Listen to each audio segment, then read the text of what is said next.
بسم اللہ الرحمن الرحیم۔ السلام علیکم۔ یزید کی پیدائش 23 جولائی 645 عیسوی میں ہوئی۔ اس کی ماں مسعون کلبیہ قبیلے سے تھی۔ یہ قبیلہ نیا نیا مسلمان ہوا تھا۔ یزید کی پیدائش کے بعد اس کی ماں مسعون طلاق لے کر اپنے قبیلے میں چلی گئی، جہاں پر عیسائیت کو چھوڑ کر نئے نئے مسلمان ہونے والوں میں یزید کی پرورش ہوئی۔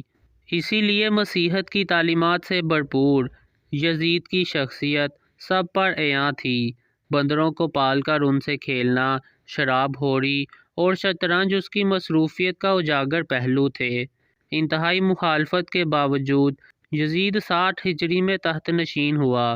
حکومت ملتے ہی یزید نے مدینہ میں موجود گورنر عتبیہ کو خط لکھا کہ ہر صورت عبداللہ بن زبیر، عبد الرحمن بن ابی بکر، عبداللہ بن عمر اور حضرت امام حسین رضی اللہ تعالیٰ عنہ سے ہر صورت میں میری بیعت لو، لیکن ان سب نے بیعت سے انکار کر دیا۔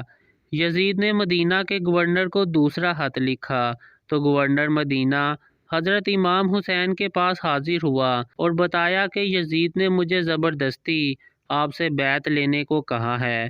جب حضرت امام حسین رضی اللہ تعالیٰ عنہ نے دیکھا کہ مدینہ میں قتل و غارت اور فساد برپا ہو سکتا ہے تو آپ رضی اللہ تعالیٰ عنہ نے ہجرت شروع کر دی۔ آپ اپنے خاندان اور کچھ اصحاب کے ساتھ پہلے مکہ گئے اور پھر کوفہ کی طرف روانہ ہو گئے، لیکن 18,000 کوفیوں نے حضرت امام حسین رضی اللہ تعالیٰ عنہ کی بیعت توڑ دی اور پھر واقعہ کربلا پیش آیا۔ کربلا کا دل خراش واقعہ ہی یزید کا سب سے بڑا گنونا کام ہے۔ یزید نے عبید اللہ ابن زیاد جیسے گورنر کوفہ میں تعینات کیا، جس کو حکم دیا گیا کہ کربلا میں ہی حضرت امام حسین رضی اللہ تعالیٰ عنہ سے بیعت لی جائے، ورنہ ان سے جنگ کی جائے۔ عبید اللہ ابن زیاد کے حکم سے شمر اور عمر بن سعد نے کربلا پر لشکر کشی کی۔ حضرت امام حسین رضی اللہ تعالیٰ عنہ اور ان کے 72 جان نثاروں کو 3 دن تک پیاسا رکھ کر شہید کر دیا گیا۔ حضرت امام حسین رضی اللہ تعالیٰ عنہ اور ان کے ساتھیوں پر ایسا ظلم کیا گیا جس کی کوئی مثال نہیں ملتی۔ بچے، بوڑھے، جوان، یہاں تک کہ عورتوں کو بھی قیدی بنایا گیا۔ عورتیں بھی کوئی عام نہیں ہیں، وہ حضرت محمد صلی اللہ علیہ وسلم کی نواسیاں تھیں۔ اللہ اکبر۔ جب یزید نے دربار میں امام حسین رضی اللہ تعالیٰ عنہ کا سر مبارک پیش کیا گیا تو اس نے آپ رضی اللہ تعالیٰ عنہ کے سر مبارک کی بھی توہین کی۔ آخرکار ایسی کیا وجہ تھی کہ یزید نے عبید اللہ ابن زیاد، شمر اور عمر بن سعد کو اہل بیت کو شہید کرنے کی سزا کیوں نہ دی گئی؟ واقعہ کربلا کے بعد بھی یزید کی موت تک عبید اللہ ابن زیاد کوفہ اور بصرہ پر یزید کی طرف سے حکمران رہا۔ ایسے واقعات کے باوجود بھی ابن زیاد جیسا شخص اپنی مسند پر براجمان رکھنے کی وجہ یزید کے پاس آخر کیا تھی؟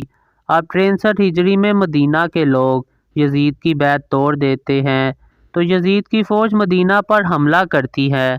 جیسے ہی واقعہ ہرا پیش آتا ہے کہ جس میں 80 صحابہ کرام، مہاجرین اور انصار میں سے 700 تابعین اور اس کے علاوہ 10,000 مسلمانوں کو بے دردی سے مدینہ میں شہید کیا گیا۔ صحیح مسلم میں 3,319، 3,323، 3,333 سے 3,339 تک یہ 15-20 احادیث ہیں جن کا لب لباب یہ ہے کہ آپ صلی اللہ علیہ وسلم نے فرمایا، جس نے اہل مدینہ کو ڈرایا، اہل مدینہ کو دمکایا یا مدینہ والوں پر ظلم کیا، اس پر اللہ کی لعنت ہے، فرشتوں کی لعنت ہے اور تمام لعنت کرنے والوں کی لعنت۔ لیکن یہ یہاں پر ہی نہ رکا اور مدینہ کے بعد مکہ پر بھی حملہ کیا گیا اور خانہ کعبہ کی عمارت پر بھی سنگ باری کی گئی۔ پھر اللہ تعالیٰ نے یزید کو دی گئی مہلت ختم کر دی۔ اب اس ظالم، فاسق، فاجر اور شرابی کی موت آتی ہے۔ اس کے متعلق 3 قسم کی روایات ملتی ہیں۔ پہلی روایت ہے کہ یزید ایک رومی نسل کی خوبصورت لڑکی کے عشق میں مبتلا ہو گیا تھا۔ یزید نے اس لڑکی کو حاصل کرنے کی ہر ممکن کوشش کی، یہاں تک کہ اس کے سارے خاندان کو بھی مروا دیا، پھر بھی وہ لڑکی یزید کے ہاتھ نہ آ سکی۔ وہ لڑکی جب بھی یزید کے دربار میں آتی تو قسم اٹھاتی کہ مر تو سکتی ہوں لیکن تمہاری نہیں ہو سکتی۔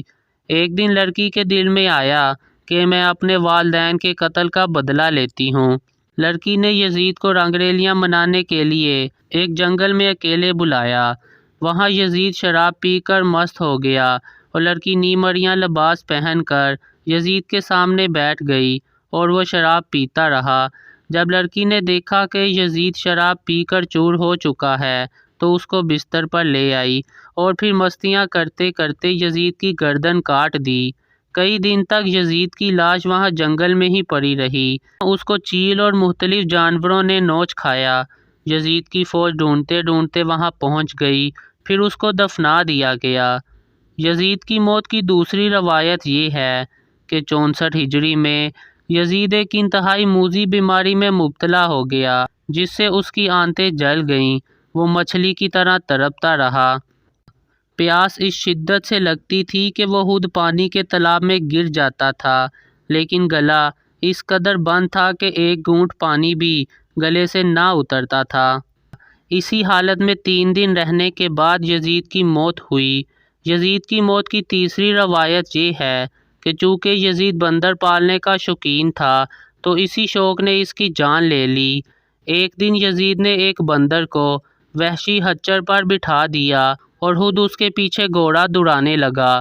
جنگل میں پہنچ کر گھوڑے نے یزید کو اپنی پیٹھ سے گرا دیا اور یزید کا پاؤں گھوڑے کی رکاب میں پھنس گیا۔